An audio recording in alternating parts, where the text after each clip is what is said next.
ಬನ್ನಿ ಸರ್, ಬನ್ನಿ.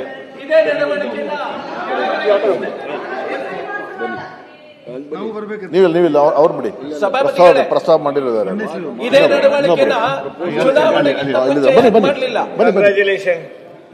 ಸರ್, ಈಗ ಬನ್ನಿ ನೀವು ಈ ಕಡೆ ಬನ್ನಿ ಸರ್. ಹಾ ಬನ್ನಿ, ಅಷ್ಟೇ. ಓಕೆ, ಅಭಿನಂದನೆಗಳು ಸರ್. ಒಳ್ಳೆದಾಗಲಿ.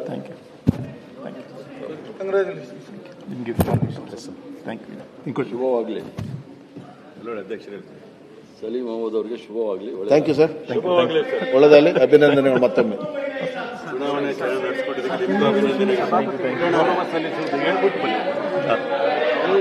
ಈಗ ಒಂದು ನಿಮಿಷ, ಈಗ ಈಗ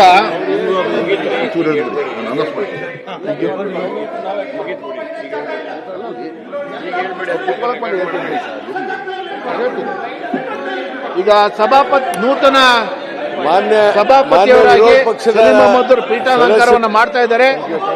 ಅವರನ್ನು ಅಭಿನಂದಿಸ್ತಕ್ಕಂಥ ಸದಸ್ಯರು ದಯಮಾಡಿ ಮಾತನಾಡಬಹುದು. ಬನ್ನಿ ಸರ್. Thank you. ಈಗ ಮೊದಲಿಗೆ ಇವತ್ತಿನ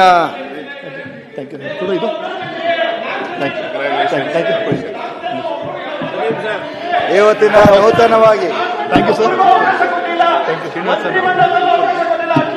ನಾವು 4 ಜನಕ್ಕೆ ಅವಕಾಶ ಕೊಟ್ಟಿದ್ದೀವಿ. ಯಾರಿಗೂ ಕೊಟ್ಟಿಲ್ಲ. ನಾವು ಕಾಂಗ್ರೆಸ್ ಪಕ್ಷಕ್ಕೆ 4 ಜನಕ್ಕೆ ಅವಕಾಶ ಕೊಟ್ಟಿದ್ದೀವಿ, ನೀವು ಯಾರಿಗೂ ಕೊಟ್ಟಿಲ್ಲ. ನೂತನವಾಗಿ 4 ಜನದಲ್ಲಿ ಒಬ್ರು ಕೋರ್ಟ್ಗೆ ಹೋಗಿ ಬಂದಿದ್ದಾರೆ. 4 ಜನದಲ್ಲಿ ಒಬ್ರು ಕೋರ್ಟ್ಗೆ ಹೋಗಿ ಗೆದ್ದು ಬಂದಿದ್ದಾರೆ ನೀವು ಮಾಡಿದಂತ ಅಪರಾಧದಿಂದ. ಸ್ವಲ್ಪ ಆ ಕಡೆ ಎಷ್ಟು ಜನ ಇದ್ದಾರೆ, ಈ ಕಡೆ ಎಷ್ಟು ಜನ ಇದ್ದಾರೆ, ಸ್ವಲ್ಪ ನೋಡಿ ಮಾತಾಡಿ. ನೂತನವಾಗಿ ಆಯ್ಕೆ ಸಭಾಪತಿಯವರಿಗೆ ಫಸ್ಟ್ ಸಭಾನಾಯಕರು ಸಭಾಪತಿಗಳಾಗಿ ಆಯ್ಕೆಯಾಗಿರುವಂತಹ ಮಾನ್ಯ ಸಲೀಂ ಅಹಮದ್ ಅವರಿಗೆ ನಮ್ಮ ವಿಧಾನ ಪರಿಷತ್ತಿನ ಎಲ್ಲ ಸದಸ್ಯರ ಪರವಾಗಿ ಮತ್ತು ವೈಯಕ್ತಿಕವಾಗಿ ನಾನು ಹೃತ್ಪೂರ್ವಕವಾದ ಅಭಿನಂದನೆಗಳನ್ನ ಮೊದಲು ತಿಳಿಸಕ್ಕೆ ಇಷ್ಟಪಡ್ತೇನೆ. ಸಲೀಂ ಅಹಮದ್ ರವರು ಅಪಾರ ಅನುಭವ ಮತ್ತೆ ರಾಜಕೀಯ ಪರಿಣಿತಿ ಹೊಂದಿರುವಂತಹವರು. ಇವತ್ತು ಅವರು ಸಭಾಪತಿಯ ಪೀಠನ ಅಲಂಕರಿಸಿರುವುದು ಬಹಳ ನಮಗೆಲ್ಲ ಸಂತೋಷವಾದಂತಹ ಸಂಗತಿ. ಸಲೀಂ ಅಹಮದ್ ಅವರ ಅಜ್ಜ, ಅವರ ತಾತ ಮುಸ್ತಫಾ ಅಹಮದ್ ರವರು ಸ್ವಾತಂತ್ರ್ಯ ಹೋರಾಟಗಾರರಾಗಿದ್ದರು. ಸೊ ಹಾಗಾಗಿ ಅಪ್ಪಟ ದೇಶ ಪ್ರೇಮದ ಕುಟುಂಬದಿಂದ ಬಂದಿರೋರು. ಹಾಗಾಗಿ ರಾಷ್ಟ್ರ ಪ್ರೇಮ ಅನ್ನೋದು ಅವರ ಒಂದು ರಕ್ತಗತವಾಗೇ ಇದೆ. ಅವರು ಬಹಳ ತಳಮಟ್ಟದಿಂದ ರಾಜಕೀಯದಲ್ಲಿ ಬೆಳ್ಕೊಂಡು ಬಂದಂಥವರು. ವಿದ್ಯಾರ್ಥಿ ದೆಸೆಯಲ್ಲೇ 18ನೇ ವಯಸ್ಸಿನಲ್ಲೇ ಅವರು ರಾಜಕೀಯ ಪ್ರವೇಶ ಮಾಡಿದ್ರು. ಮೊದಲು ಶೇಷಾದ್ರಿಪುರಂ ಕಾಲೇಜಿನಲ್ಲಿ ವಿದ್ಯಾರ್ಥಿ ಸಂಘದ ಅಧ್ಯಕ್ಷರಾಗಿ ಅವರು ತಮ್ಮ ಮೊದಲ ರಾಜಕೀಯ ಹೆಜ್ಜೆ ಇಟ್ಟಿದ್ರು. ನಂತರ ಕಾಂಗ್ರೆಸ್ನ ತತ್ವ ಸಿದ್ಧಾಂತಗಳಿಗೆ ಅವರು ಮಾರು ಹೋಗಿ ನಮ್ಮ ಕಾಂಗ್ರೆಸ್ ಪಕ್ಷದ ವಿದ್ಯಾರ್ಥಿ ಸಂಘಟನೆಯಾದಂತಹ NSU ಅವರು ಪ್ರವೇಶ ಮಾಡಿದ್ರು. ನಂತರ ನಮ್ಮ ಕರ್ನಾಟಕ ರಾಜ್ಯದ NSU ಅಧ್ಯಕ್ಷರಾಗಿ ಅವರು ಹುದ್ದೆಯನ್ನು ಅಲಂಕರಿಸಿದ್ರು. ನಂತರ ನಮ್ಮ ರಾಷ್ಟ್ರದ ಅಖಿಲ ಭಾರತ ರಾಷ್ಟ್ರೀಯ ವಿದ್ಯಾರ್ಥಿ ಸಂಘಟನೆ, ಕಾಂಗ್ರೆಸ್ ವಿದ್ಯಾರ್ಥಿ ಸಂಘಟನೆ ಅಧ್ಯಕ್ಷರು ಕೂಡ ಆದರು. ಅದಲ್ಲದೆ ಬೇಕಾದಷ್ಟು ಅವರು ಹುದ್ದೆಗಳನ್ನು ಕಾಂಗ್ರೆಸ್ ಪಕ್ಷದಲ್ಲಿ ಅಲಂಕಾರ ಮಾಡಿದ್ದಾರೆ. ಅವರು ಭಾರತೀಯ ಯುವ ಕಾಂಗ್ರೆಸ್ ಪ್ರಧಾನ ಕಾರ್ಯದರ್ಶಿಯಾಗಿದ್ದರು, ಅಖಿಲ ಭಾರತ ಕಾಂಗ್ರೆಸ್ ಸಮಿತಿಯ ಸದಸ್ಯರಾಗಿದ್ದರು, KPCC ಕಾರ್ಯದರ್ಶಿಯಾಗಿ ಕೆಲಸ ಮಾಡಿದ್ದಾರೆ, ತೆಲಂಗಾಣ ರಾಜ್ಯದ ಉಸ್ತುವಾರಿಯಾಗಿದ್ದಾರೆ. ಮತ್ತೆ ಅವರ ಒಂದು ಸಂಘಟನಾ ಶಕ್ತಿ ಮತ್ತೆ ರಾಜಕೀಯ ಒಂದು ಪರಿಣಿತಿಯನ್ನ ಗಮನಿಸಿ ನಮ್ಮ ಪಕ್ಷ ಇಷ್ಟೆಲ್ಲ ಅವರಿಗೆ ಹುದ್ದೆಗಳನ್ನ ಕೊಟ್ಟಂತ ಎಲ್ಲ ಜವಾಬ್ದಾರಿಗಳನ್ನ ಬಹಳ ಜವಾಬ್ದಾರಿಯಿಂದ ಬಹಳ ದಕ್ಷತೆಯಿಂದ ಸಲೀಂ ಅಹಮದ್ ಅವರು ನಿರ್ವಹಿಸಿದ್ದಾರೆ.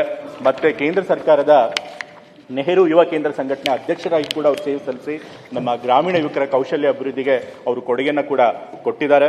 ಮತ್ತೆ 3 ಬಾರಿ ಅವರು ವಿಧಾನ ಪರಿಷತ್ತಿನಿಂದ ಶಾಸಕರಾಗಿದ್ದಾರೆ. ಮತ್ತೆ 3 ಬಾರಿ ನಮ್ಮ ಸರ್ಕಾರಿ ಮುಖ್ಯ ಸಚೇತಕರಾಗಿ ಕೂಡ ಅವರು ಕಾರ್ಯನಿರ್ವಹಿಸಿದ್ದಾರೆ. ಹಾಗಾಗಿ ವಿಧಾನ ಪರಿಷತ್ತಿನ ಎಲ್ಲ ಕಾರ್ಯಕಲಾಪಗಳ ಬಗ್ಗೆ ಅವರಿಗೆ ಆಳವಾದಂತಹ ಜ್ಞಾನ ಇದೆ, ಅನುಭವ ಇದೆ. ಮತ್ತೆ ಇವತ್ತು ನಮ್ಮ ವಿಧಾನ ಪರಿಷತ್ತು ಅಂತಂತಂದ್ರೆ ಚಿಂತಕ ಚಾವಡಿ ಅಂತ ಹೆಸರಾಗಿರುವಂಥದ್ದು, ಹಿರಿಯರ ಮನೆ, ಮೇಲ್ಮನೆ ಅಂತ ಹೆಸರು ಪಡ್ಕೊಂಡಿರುವಂಥದ್ದು. ಈ ಒಂದು ಸದನದಲ್ಲಿ ಯಾವಾಗಲೂ ಕೂಡ ಗುಣಮಟ್ಟದ ಚರ್ಚೆಗಳಾಗಬೇಕು, ಸಾರ್ವಜನಿಕ ಮಹತ್ವದ ಚರ್ಚೆಗಳಾಗಬೇಕು, ಪ್ರಜಾಪ್ರಭುತ್ವವನ್ನು ಉಳಿಸುವಂಥ ಕೆಲಸಗಳಾಗಬೇಕು. ರಾಜಕೀಯಕ್ಕಿಂತ ಹೆಚ್ಚಾಗಿ ಜನರ ಪರವಾಗಿ ಕಾಳಜಿ ಇಟ್ಕೊಂಡು ನಮ್ಮ ವಿಧಾನ ಪರಿಷತ್ತಿನ ಸದಸ್ಯರು ಯಾವಾಗಲೂ ಕೂಡ ಚರ್ಚೆ ಮಾಡ್ತಾರೆ. ಸೊ ಅಂತಹ ಒಂದು ಪರಂಪರೆ ಈ ಒಂದು ಸದನಕ್ಕಿದೆ.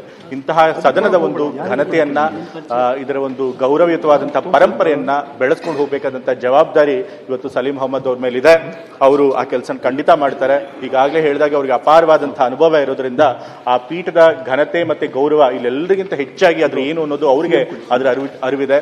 ಮತ್ತೆ ಅವರು ಆ ಪೀಠದಲ್ಲಿ ಕೂತ್ಕೊಂಡು ಎಲ್ಲ ಸದಸ್ಯರಿಗೂ ಕೂಡ ನ್ಯಾಯ ಒದಗಿಸಬೇಕಂತ ಅವ್ರ ಕೆಲಸ ಅವ್ರು ಮಾಡಬೇಕಾಗಿದೆ. ವಿರೋಧ ಪಕ್ಷ ಇರಲಿ, ಆಡಳಿತ ಪಕ್ಷ ಇರಲಿ, ಯಾರ ಮಧ್ಯೆ ಕೂಡ ಯಾವುದೇ ಭೇದ ಭಾವ ಮಾಡದೆ ಎಲ್ಲರಿಗೂ ಕೂಡ ಮಾರ್ಗದರ್ಶನ ಮಾಡಿ ಕಲಾಪಗಳು ಸುಗಮವಾಗಿ ನಡ್ಸ್ಕೊಂಡು ಹೋಗುವಂತ ಕೆಲಸನ ಅವ್ರು ಮಾಡಬೇಕಾಗಿದೆ. ಖಂಡಿತ ಆ ಕೆಲಸನ ಅವರು ಬಹಳ ಸಮರ್ಥವಾಗಿ ಮಾಡ್ತಾರೆ ಅನ್ನೋ ನಂಬಿಕೆ ನನಗೆ 100ಕ್ಕೆ 100ರಷ್ಟಿದೆ. ಸೊ ಹಾಗಾಗಿ ಇವತ್ತು ನಮ್ಮ ಪಕ್ಷದ ಹಿರಿಯ ಮುಖಂಡರು ಮತ್ತೆ ಇಷ್ಟೆಲ್ಲ ಅನುಭವ ಇರುವಂತಹ ಸಲೀಂ ಅಹಮದ್ ಅವರು ಇವತ್ತು ಸಭಾಪತಿ ಪೀಠನ ಅಲಂಕರಿಸಲು ಬಹಳ ಸಂತೋಷವಾದಂಥ ವಿಚಾರ. ಅವರು ಈ ಒಂದು ಕೆಲಸನ ಚೆನ್ನಾಗಿ ಮಾಡ್ಕೊಂಡು ಹೋಗ್ಲಿ ಅಂತ ಹೇಳಿ ನಾನು ಶುಭ ಹಾರೈಕೆಗಳನ್ನು ತಿಳಿಸ್ತೇನೆ. ನಿಮ್ಮ ರಾಜಕೀಯ ಜೀವನದಲ್ಲಿ ಇನ್ನೂ ಎತ್ತರ ಸ್ಥಾನಗಳನ್ನ ನೀವು ಪಡ್ಕೊಳ್ಳಿ ಅಂತಲೂ ಕೂಡ ನಾನು ಆಶಿಸ್ತಾ ಇವತ್ತು ನಿಮಗೆ ಧನ್ಯವಾದಗಳನ್ನ, ಶುಭಾಶಯಗಳನ್ನು ತಿಳಿಸೋದಕ್ಕೆ ಅವಕಾಶ ಮಾಡಿಕೊಟ್ಟಿದ್ದಕ್ಕೆ ನಾನು ವಂದಿಸಿ ನನ್ನ ಮಾತುಗಳನ್ನು ಮುಗಿಸ್ತಾ ಇದ್ದೆ.